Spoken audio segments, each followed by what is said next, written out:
கோவையில் உள்ள அருள்மிகு தண்டுமாரியம்மன் திருக்கோவில் சித்திரை திருவிழா இறுதி நாளில் நடைபெற்ற அன்னதானத்தில் பல ஆயிரம் மக்கள் கலந்து கொண்டனர். கோவை தண்டுமாரியம்மன் கோவில் சித்திரை திருவிழா ஆண்டுதோறும் வெகு விமரிசையாக கொண்டாடப்பட்டு வருகிறது. இந்த ஆண்டிற்கான திருவிழா ஏப்ரல் 15ஆம் தேதி கணபதி ஹோமத்துடன் முகூர்த்த கால் நடுதல் நிகழ்ச்சியுடன் துவங்கியது. தொடர்ந்து 16ஆம் தேதி கொடியேற்றம், பூச்சாட்டு, 18ஆம் தேதி அக்னிச்சாட்டு, 19ஆம் தேதி திருவிளக்கு வழிபாடு மற்றும் வெள்ளி சிம்ம வாகனத்தில் அம்மன் திருவீதி உலா, 20ஆம் தேதி குதிரை வாகனத்தில் அம்மன் திருவீதி உலா, 21ஆம் தேதி சிம்ம வாகனத்தில் திருவீதி உலா உள்ளிட்ட நிகழ்ச்சிகள் நடந்தன. இறுதி நாளன்று தமிழில் அச்சார்ச்சனை நடைபெற்றது. இதனைத் தொடர்ந்து கந்தசாமி ஆர்ட்ஸ் ராஜா மன்னார் குடும்பத்தினர் சார்பாக கோவிலுக்கு வரும் பக்தர்களுக்கு மகா அன்னதானம் நடைபெற்றது.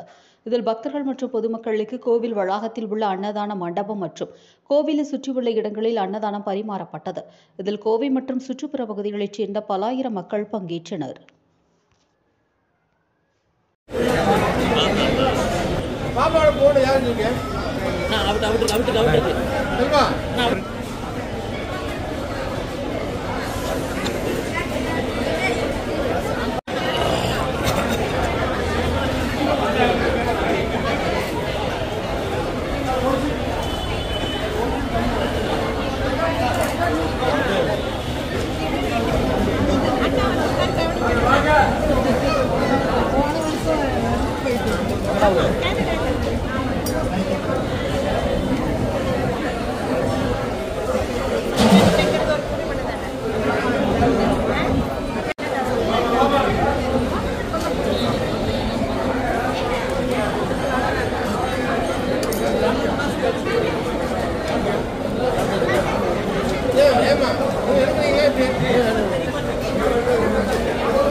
Ready.